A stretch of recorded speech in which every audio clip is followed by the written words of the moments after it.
창세기 원어강의 아브라함과 함께 떠나는 복여행 17번째 시간을 갖도록 하겠습니다. 우리는 창세기 1장을 시작을 해서 19장까지 우리가 말씀을 나눠왔습니다. 이 짧은 기간 동안에 가인이 아벨을 쳐 죽이는 사건도 있었고 노아의 홍수 심판도 있었으며 바벨탑의 거역과 오늘은 소돔성의 멸망까지 이르게 되었습니다. 왜 구원의 책이고 성금의 책이고 강구의 책이고 찬양의 책이어야 할 성경이 이렇게 험악한 피비린 내로 얼룩져야 하는지 알 수가 없습니다. 세계가 어느 종교의 경전만 보더라도 성경만큼 비참하고 참혹하고 처절한 경전이 없습니다. 그러기에 우리는 기독교인이 되었고 그러기에 우리는 성경을 사랑합니다. 불교는 석가모니가 되라고 가르치고 있고 해교는 마음에서 코란을 따르라고 가르치고 있지만 성경만큼은 하나님을 만나야 된다라고 말하고 있습니다. 성경의 역사는 만남의 역사고 만남의 역사 속에서 어떠한 결과가 왔느냐에 따라 심판과 구원 그리고 축복으로 갈리는 모습을 우리가 보고 있습니다. 지난 시간에 우리가 생각한 18장 말미에서는 아브라함과 말씀하시기를 마치신 하나님께서 당신의 길을 가시고 아브라함도 자기 곳으로 돌아갔다 했습니다. 지리한 의인의 논쟁을 벌이고서 마지막 33절은 두 분의 동작에 대해서 기록을 하고 있습니다. 오늘 19장 1절은 그 일행 중에 두 천사가 소돔성을 방문하는 것으로 시작이 되고 있습니다. 18장과 19장은 엄청난 대조를 이루고 있습니다. 18장은 하나님이 찾아오셔서 아브라함을 만나러 오셔서 그에게 출산의 약속을 하십니다. 당사자 사라는 믿지도 않고 장막 뒤에서 웃음에도 불구하고 하나님의 약속은 변치 않고 성취됩니다. 뿐만 아니라 소돔성에 대한 하나님의 계획을 하나님은 숨기지 않고 아브라함에게 말씀하십니다. 그때 아브라함은 하나님의 옷자락을 붙잡고 사정하기 시작합니다. 우리는 여기서 두 사람의 모습을 볼 수 있습니다. 한 사람은 아브라함이고 한 사람은 롯입니다. 우리가 오늘날 왜 여기에 나와야 되느냐 하는 겁니다. 왜 우리가 성경을 읽고 왜 신앙생활을 해야 되느냐, 무엇을 위해서 그래야 되느냐, 그 궁극적인 목적이 우선은 19장에서의 건짐을 받고 나아가서 우리는 18장의 축복을 받기 위함입니다. 뜻없는 모임이 아니요 이유 없는 모임이 아닙니다. 성경은 이 두 가지 모습을 보여주시면서 우리에게 오늘 결단을 요구하고 있습니다. 멸망 가운데서 건짐을 받을 것이냐 아니면 함께 멸망을 당할 것이냐, 아니 그것과 상관없이 하나님이 친히 찾아오셔서 축복의 말씀을 주시고 심지어 소돔성에서 해서 행하실 일까지 속속들이 비밀을 말씀하시는 그런 하나님을 하나님으로 모시고 살 것이냐 하는 겁니다. 우리의 본분이 무엇입니까? 왜 우리가 밥을 먹고 왜 우리가 옷을 입고 왜 우리가 행동을 해야 됩니까? 왜 우리가 이 세상에 살아야 됩니까? 내가 목표하는 것을 이루는 것도 중요합니다. 자식을 잘 키우는 것도 중요합니다. 사회 봉사를 하고 국가를 위해서 충성하는 것도 중요합니다. 그러나 우리는 그것으로서 만족하는 자들이 아닙니다. 우리에게는 하나님을 만나야 될 이유가 있습니다. 하나님께로부터 축복을 받아야 될 이유가 있습니다. 그러면서 그분 속에 품고 있는 세상 멸망에 대한 계획까지 끌어내어서 그분의 옷자락을 붙잡아야 합니다. 부모를 섬기고 부모에게 실망을 시키지 않는 훌륭한 가정을 마치고 건강한 가정을 이루고 훌륭한 자녀들을 키우는 기본적인 것도 중요하지만 우리는 한 발짝 더 나아가서 이 세상을 위하여 죄악을 위해서 멸망 때문에 하나님의 옷자락을 붙잡고 발걸음을 지체하기 위한 사명이 우리에게 있다는 것을 잊지 마시고, 그렇다고 할지라도 하나님의 계획을 좌절시키거나 무산시킬 수는 없지만 우리가 할 수 있는 한 건져내야 할 사람들을 건져내야 하겠습니다. 첫째로 두 천사가 소돔에 이르니, 창세기 19장 1절에 날이 저물 때 그 두 천사가 이르니 마침 롯이 소돔 성문에 앉았다가 그들을 보고 일어나 영접하고 땅에 엎드려 절하여. 오늘 1절 말씀은 두 천사가 소돔에 이르렀다는 말씀으로 시작을 합니다. 18장에서는 천사라는 말이 나오질 않습니다. 세 사람이라고만 나옵니다. 그래서 나그네라고도 표현합니다. 뒤에 가서 아브라함과 독대를 했을 때 드디어 거기서 여호와라는 분이 등장을 하기 시작합니다. 그런데 그 세 사람 중에 한 분은 여호와이심이 분명하고 두 사람은 천사입니다. 그 천사가 소돔성에 당도하게 됩니다. 여호와는 왜 여기에 동행하지 못하였니 하는 것은 역시 18장 말미에서 아브라함의 의인 논쟁에 붙잡혀 있었기 때문이라고 생각이 됩니다. 그런데 그렇게만 해석을 할 것이 아니라 이 둘이라고 하는 숫자는 항상 성경에서 분리나 나눔이나 다툼이나 심판을 의미하는 숫자입니다. 또 하나 우리가 이 본문에서 생각해야 될 것은 날이 저물 때라고 하는 말입니다. 이상하게도 아브라함에게 찾아오셨을 때는 한낮 정오 아주 더울 때라고 그렇게 기록을 하고 있습니다. 그런데 여기서는 마예레브 날이 저물 때의 저녁 때라고 기록이 되어 있습니다. 또 하나는 쉐도마라고 그래서 여기에도 방향 표시하는 해가 붙어 있습니다. 바로 이것이 해입니다. 그래서 이 천사들은 소돔을 향하여 소돔을 목적하고 왔다라고 하는 사실을 기억해 둬야 합니다. 왜냐하면 그 다음부터 나오는 롯과의 대화 속에 이미 이 의미가 굉장한 작용을 하게 됩니다. 먼저 말씀을 드리면 이 천사들은 소돔성에 온 것이지 롯에게 온 것이 아니라는 사실입니다. 다만 소돔성을 향하여 오는 과정 속에서 롯이라는 사람을 만나게 된 것뿐입니다. 이 해를 잘 이해해 두셔야 뒤에 나오는 내용들을 더 잘 이해할 수가 있습니다. 그러면 이 본문은 와우 접속 동사로 시작을 해가지고 원칙대로 그대로 다 나와 있습니다. 마지막에 가서 시간 부사가 탁 걸려가지고 도착한 시간이 언제인가 하면 저물 때입니다. 그렇다면 천사들이 낮에 아브라함에게 붙잡혀서 대접을 받고 시간을 보내다 보니까 도착한 시간이 저녁이냐 그런 뜻은 아닙니다. 죄의 역사는 다 밤의 역사입니다. 해가 넘어가고 난 다음에 항원역부터 밤의 역사가 시작이 됩니다. 그래서 그 시점을 맞춰서 천사들은 도달을 한 것입니다. 이제부터 천사들은 본격적으로 주저없이 소돔성과 고모라성의 울부짖음이 어떠한가를 알고자 왔습니다. 그런데 성문에서 롯을 만나게 된 것입니다. 그러나 이 천사들은 전혀 자기들을 기다리고 있던 롯을 개의치 아니합니다.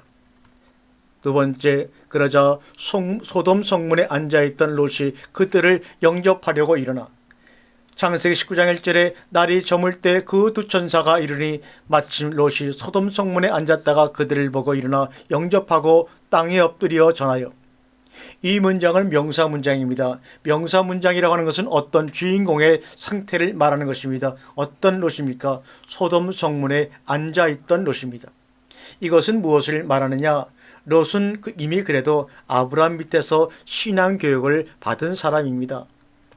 우리가 우리 자녀들이 어려서부터 그들이 와서 무엇을 배우든지 간에 교회 출석을 하게 하고 하나님 말씀을 듣게 한 이유가 어느 정도 상통하고 있다는 것입니다. 장막문에 앉아서 기다리던 아브라함이나 성문에 앉아서 기다리던 롯이라고 하는 것은 서로 상통합니다. 그 롯의 상태가 바로 신앙의 상태입니다. 소돔성이 이렇게 가다간 언젠가는 심판을 받게 되고 멸망하게 될 것이라고 하는 것을 이미 감지하고 있었던 것입니다. 어려서부터 큰 아브라함 밑에서 배워왔던 신앙교육은 이런 것이 아니었습니다. 소돔성은 문화가 다르고 본질적으로 질이 다른 곳이었습니다. 그래서 저녁만 되면 롯은 소돔성 문에 앉아서 멸망의 천사가 언제 올 것인가를 기다리고 있었을 것이라는 것이 본문의 현재 분사형이 설명을 해주고 있습니다. 여기서 조금 짚고 넘어가야 될 문제가 무엇인고 하니 구원이라는 것은 기다림이라는 것입니다. 성도라고 하는 것이 뭐냐? 설령 내가 지난주에 하나님을 못 만났어도 이번 주만큼은 꼭 말씀을 만나겠다. 이번 주에 못 만났으면 다음 주에는 기어코 만나겠다라고 하는 기다림의 연속이 내가 이 생명 다할 때까지 계속되는 것입니다. 성도의 바른 자세는 바로 성문에 앉아있는 롯의 자세입니다. 왜 롯인들 온 가족의 저녁상에 둘러앉아서 맛있게 담소를 나누면서 음식을 먹고 평안히 텔레비전 보면서 가벼운 마음으로 잠자리에 들고 싶지 않겠습니까? 이 지방은 우리가 잘 아는 대로 해가 넘어가면 쓸쓸합니다. 또 춥기도 합니다. 그래서 그 사람들은 낮에도 항상 담요 같은 것을 거치고 다닙니다. 그날뿐만 아니라 롯은 이러한 자세로 항상 성문에 앉아 있었을 것이랍니다. 그런데 그날 마침 성문에 앉아있다가 그들을 보게 된 것입니다. 그리고 그들을 영접하려고 일어났습니다. 그리고는 반복해서 절하기 시작합니다. 오늘날 마치 해교 신자들의 절하는 모습을 그대로 절하고 있습니다. 이들의 인사법이 따로 있습니다. 사람을 만나서 반가우면 끼안고 이벌저벌 대면서 인사하는 법이 있습니다. 요셉의 형들이 애굽에 가서 요셉을 만났을 때 요셉인 줄 모르고 애굽 총리한테 절하는 모습을 이런 식으로 표현합니다. 특별한 경우가 아니면 이런 절법이 없습니다. 이것은 무엇을 말하느냐? 항운역이 돼가지고 과연 그들이 천사인지 아닌지 알 수가 없습니다. 더군다나 천사들이 삐까번쩍한 옷을 입고 나타날 리가 없습니다. 하얀 날개를 달고 나타날 이유가 없습니다. 초라하게 그지없는 거짓 모습을 하고 나타났을 것임에도 롯은 지체하지 아니하고 롯은 코가 땅에 닿도록 절하면서 그들을 맞이하고 있습니다. 오늘날 우리 기독교가 대단히 잘못된 것은 우리들이 너무 많은 일을 교회를 위해서 하기 때문이라고 생각합니다. 어린아이들 입양하는 그런 단체 외국인 여자 한 사람이 텔레비전에 나와서 하는 말이, 아버지한테서 이 사업을 물려받았는데 아버지가 생전에 여사님에게 무슨 말을 많이 해주셨습니까? 하고 물으니까 많은 사람들이 좋은 일을 많이 하려다가 지옥 간다. 좋은 일을 하지 말고 즐거운 일을 하라고 자주 말을 했다고 합니다. 여러분, 우리가 할 만큼 하나님께 다했습니까? 우리는 심의 겨울만큼 충성을 다했습니까? 그래서 우리의 천국은 이미 따는 밥상입니까? 물론 그렇게는 생각지는 않으시겠지만 혹은 롯은 큰 아버지를 비롯해서 하나님께 아무것도 한 게 없습니다. 할 기회가 주어지지 않았습니다. 오직 자기만을 위해서 평생을 살았습니다. 그는 정말로 만난 겁니다. 그는 정말로 만난 겁니다. 이제야 우리가 어떤 자세로 신앙생활을 해야 하느냐 하는 겁니다. 소돔성에서 일어나는 일은 다 엉망진창이고 아닙니다. 그 속에서 사는 롯이라는 사람의 자세를 보세요. 우리가 지금 이러합니까? 이러한 자세로 하나님을 섬기고 천사를 맞이할 때 하나님 섬기는 것처럼 합니까? 못하고 있습니다. 아니, 때로는 흉내를 낼 생각도 안 합니다. 지금 천사들입니다. 다만 19장을 기록한 기자가 두 천사라고 했을 뿐이지 롯이 그들을 천사로 알아봤느냐 하는 문제는 생각해 봐야 합니다. 그러나 그는 하나님을 만난 것처럼 온갖 정성과 자세를 다 갖추어서 그들을 섬깁니다. 그래서 성경은 의인 롯이라고 하는 것입니다. 아쉬운 것은 이러한 사람이 소돔과 고모라의 10명이 못됐다는 겁니다. 여러분, 저를 비롯해서 이 교회 참으로 지체가 하나 될 수 있는 10명만 모입시다. 오늘 이 유튜브의 동영상을 통해서 이 말씀을 듣는 지체들 가운데 하나가 될 수 있는 10명만 우리가 모인다면 이 나라 땅의 교회를 개혁하고 열방을 하나님의 자녀로 꽉 칠 수 있는 귀한 사명 감당할 수 있을 줄로 믿습니다. 그러면 하나님께서 이 대한민국의 도성을 지키고 이 교회를 새롭게 회복하실 것입니다. 세 번째, 제발 당신들의 종의 집으로, 당신들의 종집으로 돌이키소서. 가로되 내 주여 돌이켜 종의 집으로 들어와 발을 씻고 주무시고 일찍이 일어나 갈 길을 가소서. 그들이 가로되 우리가 거리에서 야경하리로다. 여기서 중요한 단어가 뭐냐면 힌내 나아도나이, 내 주여 원컨대 보십시오, 이런 말입니다. 아도나이라고 하는 말이 직역을 하면 내 주여가 됩니다만 내 주의 개념이 아니라 일상의 관용어 같이 돼가지고 주여, 그럴 때도 아도나이를 씁니다. 그런데 성경에서 아도나이를 쓴다는 것은 정말로 특별한 대상이 아니고는 잘 쓰지 않는 단어입니다. 그런데 롯이 여기서 아도나이를 쓰고 있습니다. 그런데 왜 이 대목이 중요한가 하면 이 뒤에 동사들이 계속 나오는데 이 동사들이 전부 명령입니다. 그런데 이런 경어문이 앞에 가 있으면 이 명령문이 단순한 명령형이 아니라 청유형, 청하는 형이 됩니다. 그래서 제발 그렇게 해주시기를 원하나이다. 그런데 첫 번째 청유형 동사가 무엇인가 하면 수루, 돌이키십시오, 제발 돌이켜 주십시오라고 하는 동사입니다. 여러분, 종의 집으로 들어와 돌이키소서. 그런데 이 슈르, 돌이키셔라는 동사가 앞에 이 마부라고 하는 전치사하고 결합하면 이쪽으로 돌이키소서, 이쪽으로 돌이키소서 라는 뜻이 되지만 이 뒤에 따르는 전치사가 민전치사가 돼버리면 이 동사가 아주 고약한 동사가 됩니다. 등을 돌리고 떠나버리다, 배반하다, 버려두고 떠나버리다 라는 개념이 수르 동사입니다. 이 동사가 나왔을 때 뒤에 어떤 전치사하고 연결이 됐는가를 꼭 보셔야 합니다. 구약 성경에서 이 동사는 거의 다 부정적으로 쓰이고 바보와 연결된 동사는 바로 여기뿐입니다. 그렇다면 왜 롯이 지금 명령형을 쓰면서 쓰르 동사를 쓰고 있느냐 하는 것입니다. 자, 지금 천사들은 소돔을 향하여 왔습니다. 지금 중간에 누구를 만나든지 걸리적거리든지 그것은 상관이 없습니다. 롯이 혼자 성문에 앉았다가 천사들을 맞이하는데 롯이 뭐라고 합니까? 저희 집으로 오셔서 발을 씻고 주무시고 가십시오. 그런데 천사들은 우리는 그냥 야경을 하겠다고 그러면서 그냥 롯을 지나칩니다. 롯은 저를 계속하면서 간청을 합니다. 천사는 저만큼 가고 있는데 지금 성문 안에 들어가면 안 됩니다. 큰일 납니다. 막아야 합니다. 온통 술집 천지고 엉망진창입니다.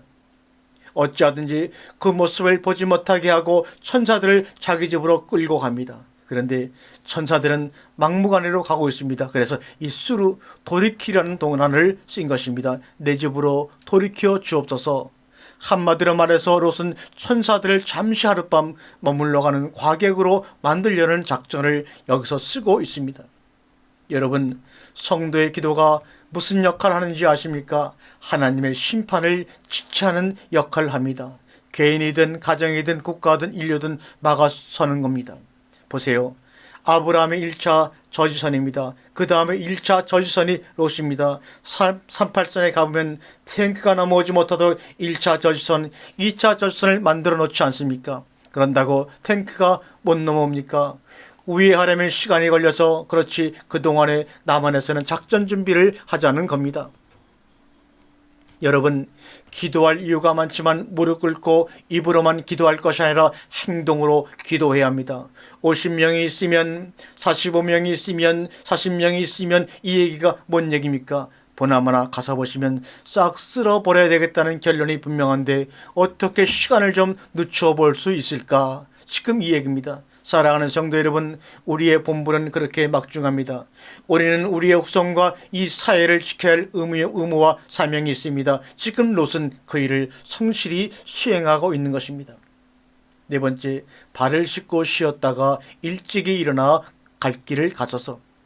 본문을 보면 룬이라는 동사가 나오는데 우리말로 주무시고로 나오는데 주무시고라는 사카 동사는 따로 있는데 이것은 여기서 주무쇼라고 라는 것이 아니라 그냥 잠시 머물러 가십시오 이런 얘기입니다. 그리고 뒤에 보면 일찍이 일어나 갈 길을 가서서 앞에 말씀대로 그냥 우리 집에 잠깐 하루 저녁 이제 들어가셔서 얼마나 편히시겠습니까? 눈 붙인 등 많은 등 하시고 그냥 새벽에 일찍 일어나서 어떻게 하든지 소돔성 사람들이 일찍이 일어나기 전에 보내야 되니까 그런 얘기를 하고 있는 겁니다. 그래서 일찍이 일어나. 손님 앞에서 이런 말을 쓰는 법이 어디 있습니까? 불경스럽게 하루 더 묵어 가십시오. 이 동네 관광도 좀 하시고 하십시오. 그것이 정상인데 일찍 일어나 당신들의 길을 가서서 어떻게 하면 소돔성 사람들 안 만나게 할까? 그겁니다. 여러분, 혹이라도 자녀가 속을 썩이면 또는 내 집에서 일하는 사람들이 소를 썩이면 내가 그늘이 되어서 그것을 가려야 합니다. 그것을 내가 안아서 숨겨야 합니다. 여러분, 우리는 그리스도를 모시고 있기 때문에 하나님께서 우리를 보시면 그리스도로만 보이지 우리가 보이지 않습니다. 그러나 그리스도가 없는 그들은 적나라하게 그 사람의 모습으로만 나타납니다. 우리는 그들의 덮개가 되어야 합니다. 지금 롯은 소돔 성내의 실상을 천사들의 눈에 띄지 않게 하려고 온갖 방법을 지금 다 동원합니다. 다섯 번째, 롯이 간청함에 그제야 돌이켜서 그 집으로 들어오는지라 롯이 그들을 위하여 식탁을 베풀고 무교병을 구우니 그들이 먹으니라. 롯이 간청을 합니다. 바이 푸찰, 간청함에 파차르 동사에서 왔는데 똑같은 단어가 19장 19절에 에서는 막아서는 롯을 밀치다라고 번역을 하고 있습니다. 그러니까 간청하다라는 것은 오역이고 그 사람들을 강제로 지금 롯의 자기 집으로 밀고 있는 모습을 얘기하는 겁니다. 그런데 뒤에 가서 메오도 심이라는 부사까지 붙였습니다. 그러니까 시체말로 죽기 살기로 억지로 자기 집으로 지금 천사들을 밀어붙이는 모습입니다. 바이프찰, 시대가 방패를 들고 있는 경찰들을 죽기 살기로 밀치는 것을 연상하시면 됩니다. 죽어도 못 간다는 겁니다. 우리 집으로 가셔야 한다는 것입니다. 그래서 원어 성경을 보면 성경이 그림으로 보듯이 잘 나타납니다. 이것이 바로 원어의 매력입니다. 소돔 성내의 상황을 너무도 잘 아니까 죽기 살기로 밀쳐드리는 겁니다. 그래서 그들이 떠밀려서 집 안으로 들어왔습니다. 여기까지는 롯이 지금 성공을 하고 있습니다. 여섯 번째로 그들이 눕기 전에 이런 말이 나옵니다. 여기서 샤카브 동사가 나옵니다. 이 샤카브란 말이 잠자리에 들다 그런 말이다. 그런데 테렘이라는 부사가 바로 샤카브란 동사 앞에 서 있습니다. 지금 작전이 성공해가지고 겨우 집으로 몰아넣었습니다. 그래서 그들이 씻고 음식을 먹고 자리에 누우려고 하는 찰나라는 말입니다. 여러분, 죄악의 충만이라는 것이 무서운 것이 뭐냐면 터져버린다는 겁니다. 제가 이 성경을 보면서 느끼는 것은 이 순간만 좀 넘겼더라면 그날 밤만 사람들이 어떻게 해서 그냥 가서 쓰러져 하든지 피곤해서 지쳐버리든지 했더라면 소돔성의 역사가 달라질 수도 있지 않았냐는 겁니다. 왜 하필이면 천사들이 눕기도 전에 그런 일이 벌어졌느냐 하는 겁니다. 히브리어에서 동사를 제치고 부사가 앞에 나오면 이것은 굉장한 역할을 하는 겁니다. 이럴 때 우리는 조심을 해야 합니다. 그 성사람들이 드디어 그 집을 에워싸고 소동하기를 시작합니다. 우리가 세상에 있는 것을 사랑하기까지는 않지만 좋아할 수는 있습니다. 또 그것들이 없으면 현상 유지가 안 되는 것도 사실이고, 그러나 주의해야 할 것은 그런 것들이 한쪽 구석을 차지하고 있어야지 꽉 차면 안 된다는 것입니다. 계란을 보더라도 그것을 깨보면 한쪽 구석에 공기구멍이 있습니다. 여유가 있습니다. 오늘날 세상이 정말로 무섭게 됐다는 것이 뭐냐? 사람들이 욕심으로 더 이상 팽창할 수 없을 정도로 꽉 차 있다는 것입니다. 못 채워서 없어서 하내지 채울 공간만 비어있다면 거기에다가 또 다시 가득 채우려고 합니다. 그러나 그것은 언젠가는 폭발하게 되어 있습니다. 소돔성의 상태가 바로 그런 상태였습니다. 죄가 포화 상태입니다. 이것을 소위 성경은 울부짖음이라고 말하고 있는 것입니다. 우리가 말하고 있는 울부짖음과는 전혀 다른 의미로 성경에서는 쓰여지고 있습니다. 죄가 포화 상태인 것을 울부짖음이라고 표현하고 있습니다. 쾌락에 젖어 있는 사람들에게 무슨 울부짖음이 있겠습니까? 금년에도 농사가 잘 됐는데 거기에는 농사가 안 될 수가 없습니다. 헬물산에 눈이 녹아가지고 부에세바까지 사시사철 물이 흐르기 때문입니다. 지금은 갈릴리 호수에서 물을 뽑아가지고 이스라엘 각지에다가 지혜수를 보내기 때문이지, 그때 당시만 해도 전혀 그런 시설이 없었기 때문에 농사가 안 될 수가 없습니다. 그러나 요단들이라고 하는 것은 말할 수 없을 만큼 풍요했던 곳입니다. 그렇다고 홍수가 있습니까? 눈 녹은 물이 1년 내내 상수원이 돼가지고 깨끗한 물을 보내줍니다. 먹고 사는데 전혀 문제가 안 됩니다. 다만 어떻게 하면 즐겁게 사느냐가 그들의 철학이고 사상입니다. 그런 그들에게 어떻게 그들 속에서 울부짖음이 나올 수 있겠습니까? 그래서 울부짖음은 죄의 포화 상태를 표현하고 있는 단어입니다. 일곱 번째, 뒤를 돌아보거나 들에 머물거나 하지 말고 산으로 도망하라. 이제 소돔성은 이미 결말이 났습니다. 더 이상 기다릴 것도 없고 기대할 것도 없습니다. 문제는 어떻게 그 속에서 롯의 일가를 건져내느냐 하는 겁니다. 여러분들, 이 시대에도 노아 시대도 일가의 구원이고 롯의 시대에도 일가의 구원이었습니다. 심지어 아직 결혼하지 아니하고 정혼만 한 두 사이들까지도 롯의 맛을 진짜로 하나님 말씀으로 믿었다면 구원을 받을 수 있었습니다. 여러분들, 일가 친척이 아니고 내 식구가 아니더라도 관계성들을 많이 맺어주시기 바랍니다. 여러분들이 말을 하면 그 말을 100% 믿을 수 있는 사람들을 많이 확보하라는 겁니다. 어느 시점에 가서는 그들이 믿을 수 없는 말을 여러분들이 전해야 할 때가 옵니다. 성경을 그것을 예언이라고 합니다. 본문을 돌아보거나 들에 머물거나 하지 말아라. 부정어 가운데 알 부정어는 뭐뭐로 부정어보다 더욱더 강한 부정을 얘기합니다. 이 알 부정어는 절대로 안 된다는 것입니다.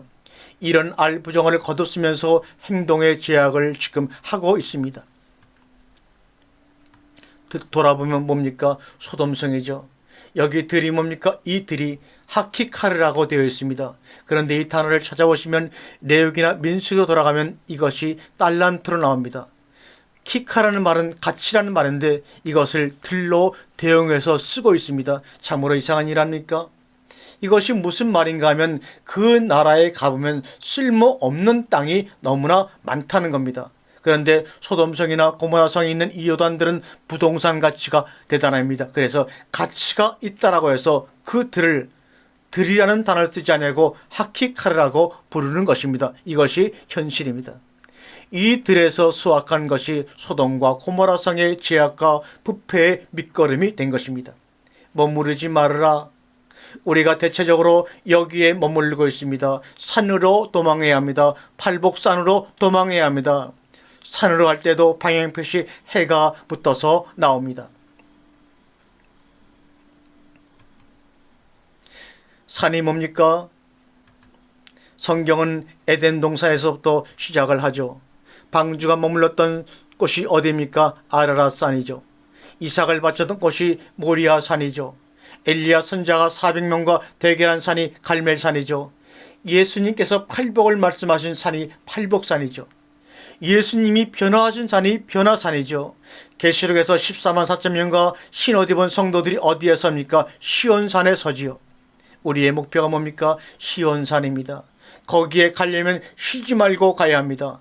가되 절대로 뒤를 돌아다 보아서는 아니 됩니다. 절대로 머뭇거려서는 안 됩니다. 우리가 지금 하는 일을 하면서도 영의 발걸음은 계속해서 시온상을 향해서 가야만 합니다. 그것도 걸어가서는 안 됩니다. 도망치듯이 가야 합니다. 여러분 18장에서는 축복의 구원이 무엇이냐는 것이고 19장에서는 멸망의 구원이 무엇이냐는 것을 말하고 있습니다. 그래서 사도 바울도 고린도전서의 불 가운데서 구원이라는 부끄러운 구원을 말하고 있는 것입니다. 바로 이것이 멸망의 구원이라는 겁니다.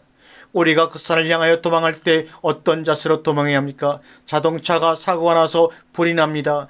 언제 기름통이 폭발할지 모릅니다. 지체할 시간이 없습니다. 이와 같이 빨리 뛰어서 도망가야 합니다. 여러분, 우리가 성경에 대해서 감사해야 할 것은 아직 일어나지 않은 일에 대해서 일어난 것처럼 경고를 해주고 있다는 것입니다. 그렇다고 해서 현실 도피자가 되라는 말은 절대로 아닙니다.